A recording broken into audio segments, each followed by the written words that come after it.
DM साहब और SP साहब दोनों की दोनों एक गाड़ी में बैठ जाते हैं और गाड़ी जो वहाँ का थाना होता है उससे मात्र 100 मीटर की दूरी पर रुकती है। यहाँ पर ये दोनों अपना भेष बदलते हैं, दोनों यहाँ पर धोती कुर्ते में होते हैं और उसके बाद जो इनकी हालत होती है वो देखने में ऐसा लग रहा था एक बहुत ही गरीब है। एक थाने के अंदर पहुंच जाते हैं और वहां जाकर जब ये वहां ऑपरेशन करते हैं, इनके कॉलर में एक छोटा सा हिडन कैमरा छुपा होता है और जब उसके बाद पूरी सच्चाई सामने आती है तो हर कोई व्यक्ति इस मामले को सुनकर एक बार सोचने के लिए मजबूर हो जाता है कि आखिरकार ये दोनों उस थाने के अंदर ऐसा भेष बनाकर क्यों गए थे, वहाँ पर इनको ऐसा क्या देखना था। अगर आप भी पूरी कहानी के बारे में जानना चाहते हैं तो वीडियो को ज़रा सा भी स्किप ना करें, लास्ट तक वीडियो को ज़रूर देखें। दोस्तों, आगे बढ़ने से पहले हमारी वही रिक्वेस्ट कि जो हमारे चैनल के साथ नए हैं कृपया करके चैनल को फॉलो कर लें,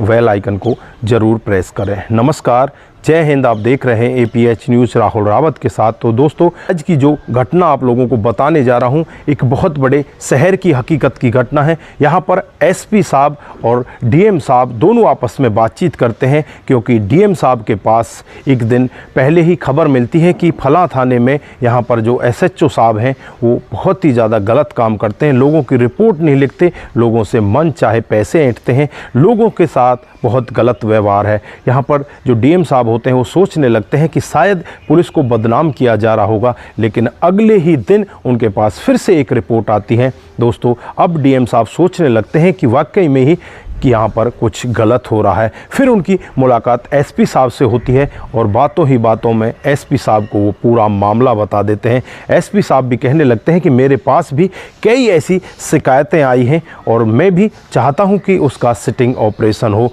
दोनों मिलकर यहाँ पर एक प्रोग्राम बनाते हैं, दोनों के दोनों अपना भेष बदल लेते हैं, एक ऐसा भेष बना लेते हैं जैसे मानो कि वो ऑटो चलाते हैं, ऑटो ड्राइवर का भेष बना लेते हैं और यहाँ पर फटे पुराने कपड़े पहनकर गाड़ी में बैठकर उस थाने के नज़दीक पहुँच जाते हैं।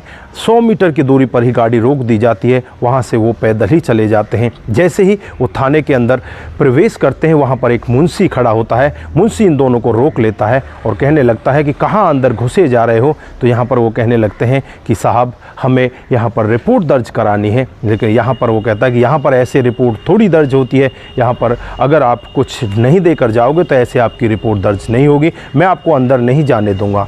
दोस्तों, यहाँ पर वो उनकी तरफ देखने लगते हैं और जो DM साहब होते हैं अपनी जेब से 20 रुपये निकाल कर उसे देते हैं।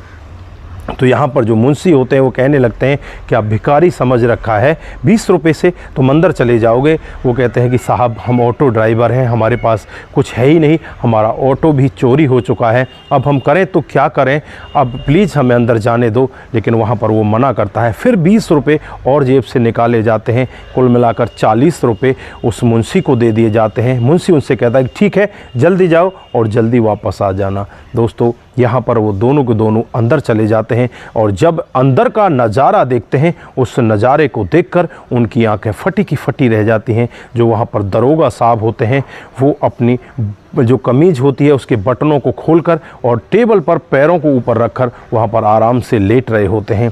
जब उनसे वो जाकर कहते हैं कि साहब हमारी रिपोर्ट दर्ज कर लीजिए, तो यहाँ पर वो कहने लगते हैं किस बात की रिपोर्ट, यहाँ पर कौन सा टाइम है रिपोर्ट दर्ज कराने का, शाम का टाइम हो चुका है।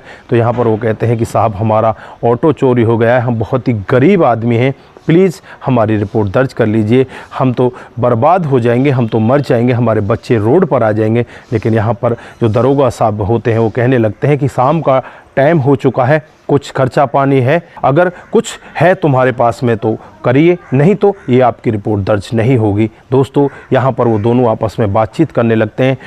जो SP साहब होते हैं वो DM साहब को कहने लगते हैं कि इसको भी खर्चा चाहिए, ये पैसे मांग रहा है। तो यहाँ पर DM साहब अपने जेब के अंदर हाथ डालते हैं तो उनके अंदर 400-500 रुपये पड़े हुए थे। वो 400-500 रुपये निकाल कर उनको देने लगते हैं कि ये लो साहब, यही हमारे पास बचे हुए हैं, इसके अलावा कुछ भी हमारे पास नहीं है, कृपया करके हमारी रिपोर्ट दर्ज कर दीजिए और हमारे जो ऑटो है उसे ढूंढ दीजिए। यहाँ पर दरोगा साहब का क्रोध साथ में आसमान पर पहुँच जाता है और कहने लगता है कि तुम्हारा दिमाग ख़राब हो गया है क्या, तुम इतने से पैसों में रिपोर्ट दर्ज करा लोगे, यहाँ पर कोई रिपोर्ट दर्ज नहीं होगी, तुम भाग जाओ, तुम्हारा ऑटो गल जाएगा, सड़ जाएगा, लेकिन तुम्हें कभी भी नहीं मिलेगा। अब वो कहने लगते हैं कि साहब ऐसा मत करिए। जो एसपी साहब होते हैं कहने लगते हैं कि साहब आपको तनख्वाह तो मिलती है, फिर आप हमसे पैसे क्यों मांगते हो? हमने जो हमारे पास था वो हमको देने के लिए मना थोड़ी कर रहे हैं, दे रहे हैं, लेकिन आप ऐसा क्यों कर रहे हो? तो यहाँ पर दरोगा साहब का गुस्सा सातवें आसमान पर होता है। उनका गुस्सा इतना बढ़ जाता है, वो एकदम से चीखने लगते हैं, चिल्लाने लगते हैं कि मुंशी इनको धक्के मारकर यहाँ से बाहर निकालो और इनको बाहर का रास्ता दिखाओ, ये मेरा दिमाग ख़राब कर रहे हैं। यहाँ पर वो दोनों उससे कहने लगते हैं कि तुम ऐसे कैसे किसी को धक्का मारकर बाहर निकाल सकते हो?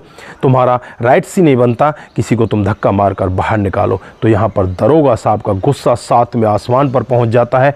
तो कहने लगता है कि मैं तुम्हें दिखाता हूँ कि किस तरह से पुलिस का रवैया होता है। अपना डंडा लेने के लिए वो कमरे के अंदर जाता है और डंडा लेकर जैसे ही उनकी तरफ दौड़ता है, तुरंत ही वहाँ पर सायरन बजाती हुई 2 गाड़ियाँ वहाँ पर पहुँच जाती हैं।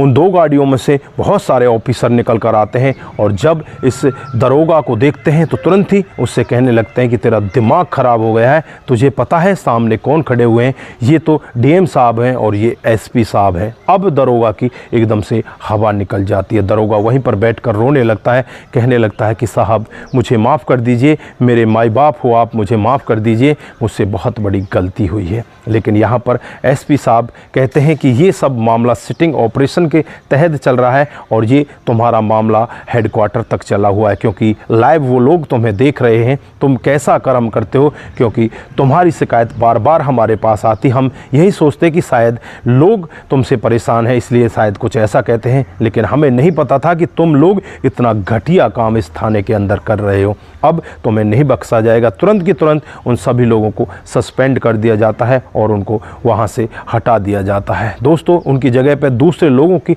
भर्ती कर दी जाती है। जो और लोग दूसरी जगह पर होते हैं उनका ट्रांसफ़र यहाँ पर दे दिया जाता है। वो लोग यहाँ पर आ जाते हैं और इसको अच्छे से चलाने लगते हैं। दोस्तों, यहाँ पर जो एसपी साहब होते हैं, डीएम साहब होते हैं, सभी पुलिस वालों को, ज़िले में जितने भी पुलिस आला अधिकारी होते हैं, छोटे स्टाफ होते हैं, सभी को एसपी ऑफिस में बुलाया जाता है और बुलाने के बाद एक वीडियोग्राफी के जरिए ये पूरा मामला उन लोगों को दिखाया जाता है और उनसे कहा जाता है कि अगर ऐसा मामला दोबारा हमारे सामने आया तो किसी को भी बख्शा नहीं जाएगा। उनके साथ में भी यही होगा जो इनके साथ में हुआ है। दोस्तों, यहाँ पर एसपी साहब, डीएम साहब लोगों को बताना चाहते थे कि अगर ऐसा काम कोई करता है तो उसके साथ गलत होगा, इससे उनको कुछ सीख मिल जाए। ये सब यहाँ पर जो पुलिस वाले बैठे थे उनमें से कुछ पुलिस वाले तो हंसने लगते हैं और कुछ पुलिस वाले सोचने में पड़ जाते हैं कि यार ऐसे भी पुलिस वाले हमारे इस स्टाफ के अंदर भरे हुए हैं। दोस्तों, उसके बाद जब डीएम साहब के पिता को इस सब के बारे में पता चलता है, जो डीएम साहब होते हैं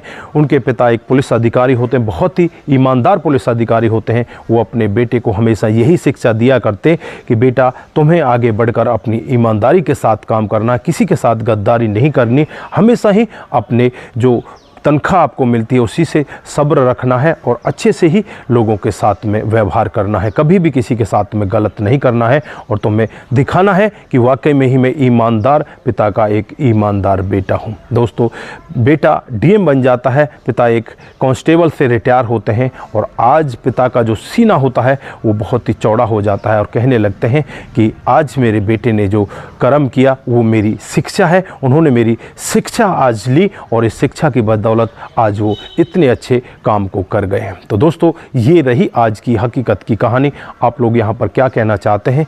क्या आपके इलाके में भी कुछ ऐसा हो रहा है? तो वो भी आप कमेंट करके बता सकते हैं। तो दोस्तों, आज के लिए बस इतना ही, फिर मिलते हैं किसी नए मोड के साथ। तब तक के लिए आप अपना ख्याल रखें, परिवार का ख्याल रखें, सतर्क रहें, सावधान रहें। नमस्कार, जय हिंद,